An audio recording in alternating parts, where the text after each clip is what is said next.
साईं कौन थे? हमें ऐसे बेमतलब सवालों से बचना चाहिए। मुसलमान थे या हिंदू नहीं थे, इन बातों का कोई अर्थ नहीं निकलता। लेकिन साईं क्या थे, यह जरूर पूछा जा सकता है। साईं को कौन नहीं जानता? एक बाबा जो चमत्कार करते थे, लोगों को इंसानियत के रास्ते पर चलने के लिए कहते थे, अच्छाई और सच्चाई को बढ़ावा देते थे। पूरे देश में उनके मंदिर हैं जहां करोड़ों अरबों रुपए का चंदा आता है, जिसमें सबसे मशहूर है शिरडी स्थित साईं बाबा का मंदिर। इन मंदिरों में चंदा कौन देता है? हम और आप जैसे आम लोग। फिलहाल देश में साईं को लेकर कोई बड़ी चर्चा नहीं है, पर कालांतर में अनेक चर्चाएं हुई हैं जिनका कोई सारांश निकल कर नहीं आया। साईं पर जितनी बार चर्चा शुरू हुई, एक झटके में नेशनल हेडलाइन बन गई। वैसे तो यह बहस काफी पुरानी है, पर पिछले 10-20 सालों में काफी एग्रेसिव हुई है, जब से शंकराचार्यों ने साईं की पूजा पर आपत्ति जताई थी। साईं पर पूरा समाज दो हिस्सों में बटा नजर आता है। पहला, जो साईं को मंदिर में बनाए रखने की वकालत करता है, शिरडी को धाम और साईं को ईश्वर का दर्जा देता है, सोने का मुकुट दान करता है। और दूसरा, जो साईं को इंसान मानता है, उनके लिए साईं एक आम इंसान थे और यही तबका मंदिरों में उनकी प्रतिष्ठा या उपस्थिति नहीं चाहता। कुछ का तो यहां तक कहना है कि साईं के पहले ओम और बाद में राम भी नहीं लगाना चाहिए। ऐसे में समझना जरूरी हो जाता है कि असल में साईं क्या थे। क्या साईं ने कभी कोई तपस्या की या इबादत की? क्या साईं ने कभी कोई धर्म ग्रंथ लिखा या किसी धर्म ग्रंथ में कोई वैल्यू एडिशन किया? क्या उनके नाम पर कोई पंथ है? चमत्कार के अलावा उनके बारे में क्या खास था? क्या मुसलमान साईं को पूजते हैं? साईं 1830 में जन्मे, पर क्या उन्होंने अंग्रेजों से कोई लड़ाई लड़ी? साईं के इर्द गिर्द भले राम और ओम लगा है, पर क्या उन्होंने कभी राम और शिव का नाम लिया? आपको पता है कि इन सभी सवालों में कॉमन क्या है? सभी का एक जवाब है, नहीं। अब कुछ और सवालों के जवाब खोज लेते हैं। क्या साईं गुस्सैल थे? क्या साईं अपशब्द कहते थे? क्या वो चिलम फूंकते थे? मांसाहारी थे? क्या साईं अपने भक्तों को मांसाहारी प्रसाद देते थे? क्या साईं मस्जिद में रहते थे? इन सब से अहम, क्या साईं पूजा के लिए अयोग्य हैं? इन सवालों में भी एक बात कॉमन है, सभी का जवाब है हां। विरोध की सुई हमारी तरफ मुड़े उसके पहले साफ कर देना चाहिए कि ये बातें हम नहीं कह रहे हैं, यानी साईं क्या थे इस पर हम अपनी राय नहीं दे रहे।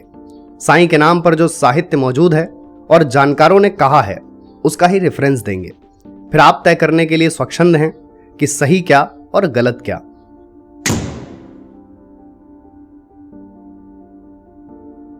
महाराष्ट्र का शिरडी में साईं बाबा का मंदिर का मुखिया एक ट्रस्ट, नाम है श्री साईं बाबा संस्थान ट्रस्ट।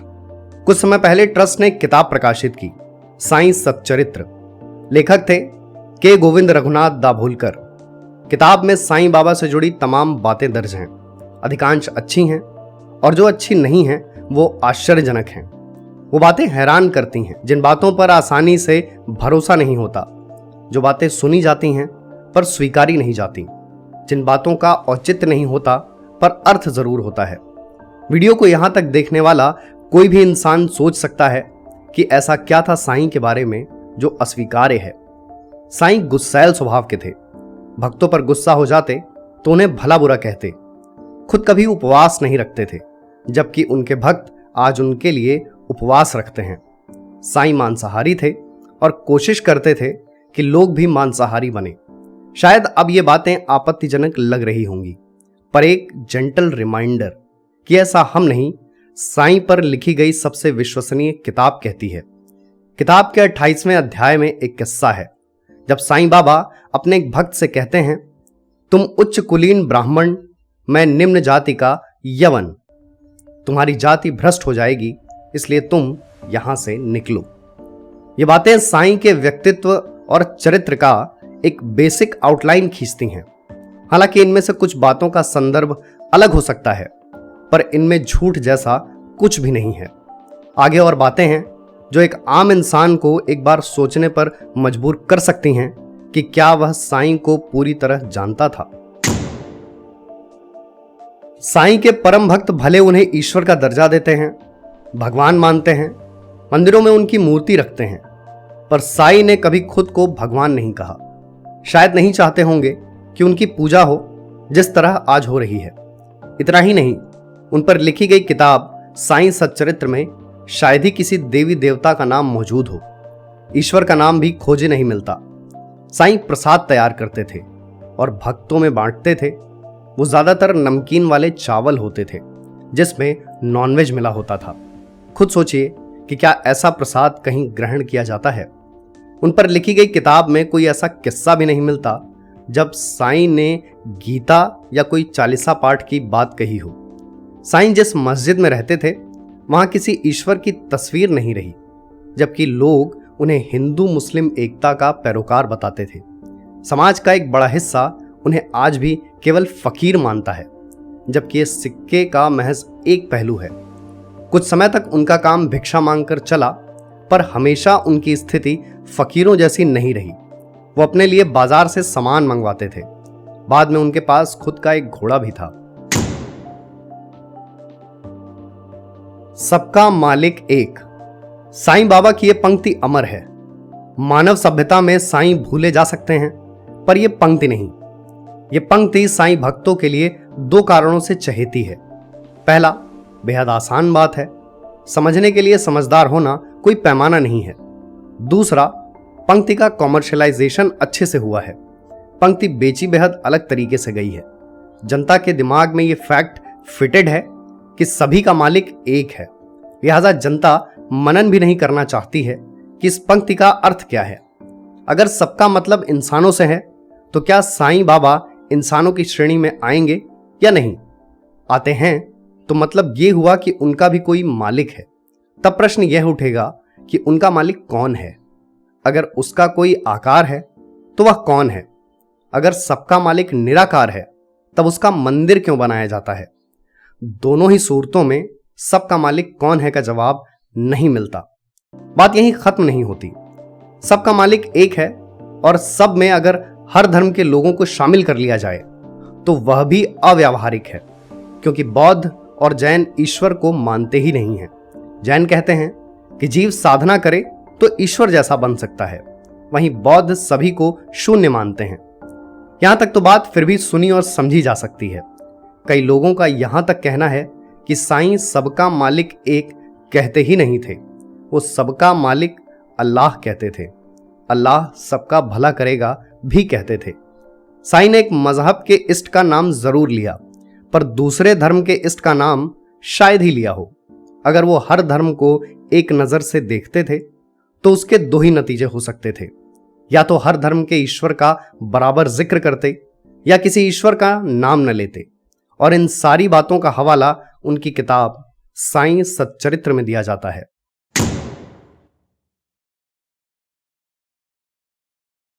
इस विषय का एक और संवेदनशील पहलू, क्या साईं हिंदू मुस्लिम एकता के प्रतीक हैं?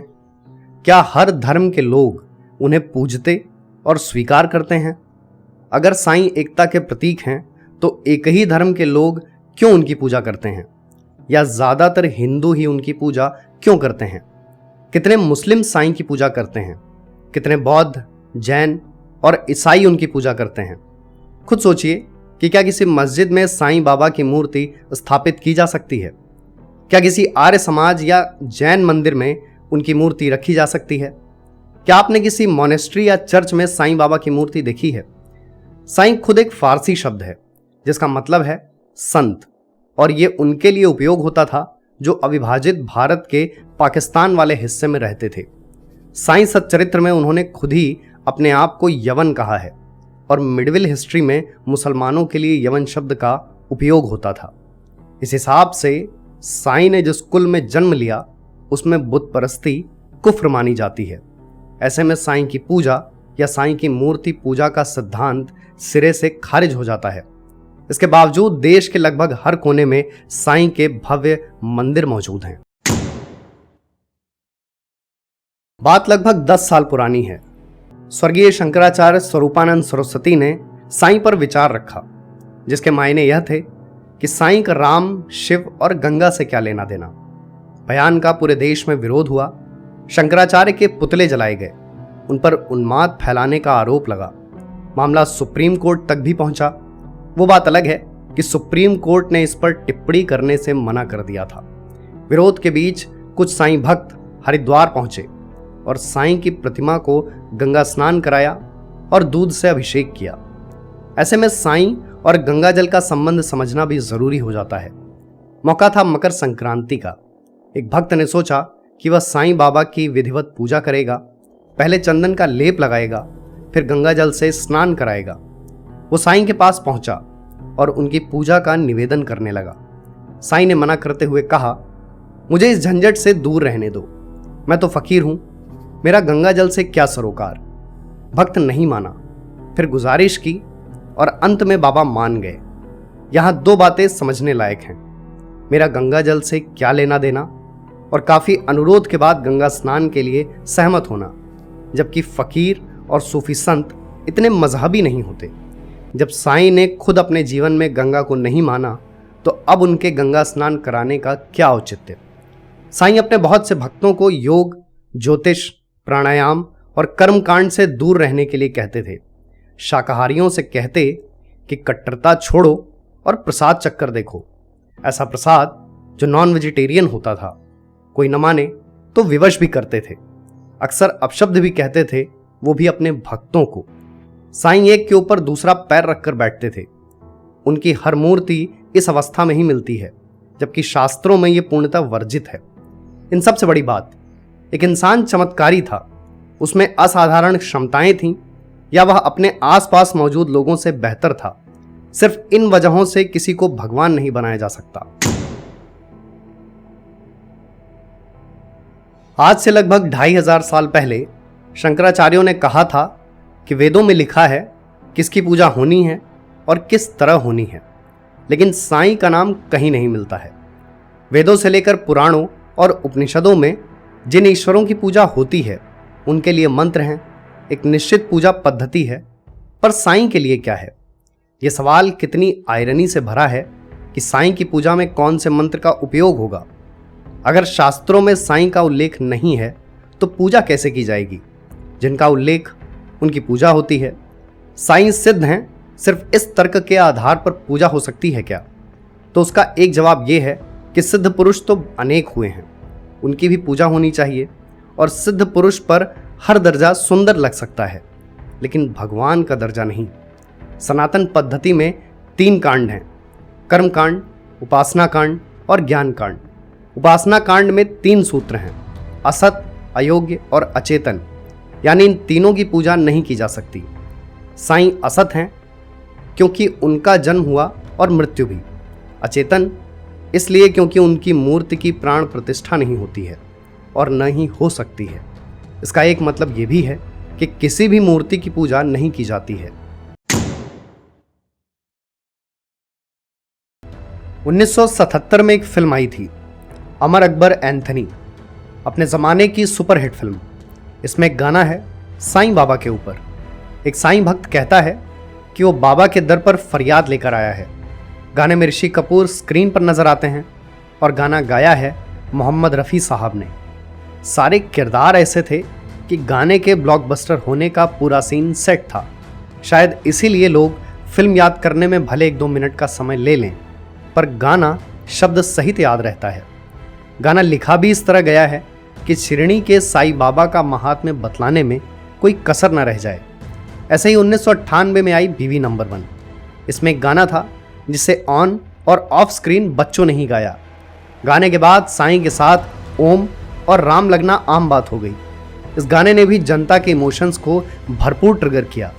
गाने को गाया भले बच्चे ने, पर याद सभी को है। ये शायद सनातन संस्कृति और हिंदू धर्म की सुंदरता भी है कि अन्य धर्म के किरदारों के लिए इतनी उदारता और स्वीकार्यता है। संतों को सम्मान की दृष्टि से देखना अनिवार्य परंपरा जैसा है, वो चाहे सूफी हो या फकीर। बुनियादी तौर पर इसमें कुछ गलत भी नहीं है कि हिंदू साईं के प्रति निष्ठा का भाव रखें। हिंदुओं के कई हलकों में साईं बड़े हैं, बाकी छोटे। साईं पहले लाए जाते हैं, बाकी बाद में। साईं को साईं की तरह नहीं बल्कि भगवान की तरह माना जाता है। कई मंदिरों में भगवानों के बगल में साईं की मूर्ति रखी जाती है। पर इन सब के बीच एक सवाल बिना जवाब का रह जाता है, अन्य पंथों की जनता इतनी उदार क्यों नहीं हो सकती? अगर साईं अच्छे इंसान थे तो केवल एक पंथ वालों के लिए क्यों हैं, बाकियों के लिए क्यों नहीं? ये वीडियो भी साईं की आलोचना नहीं करता, बस साईं के बारे में बताता है।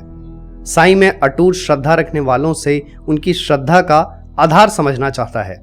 साईं बतौर इंसान गलत नहीं हो सकते, बतौर बेहतर इंसान भी गलत नहीं हो सकते, पर बतौर भगवान उन पर प्रश्न जरूर किए जाएंगे।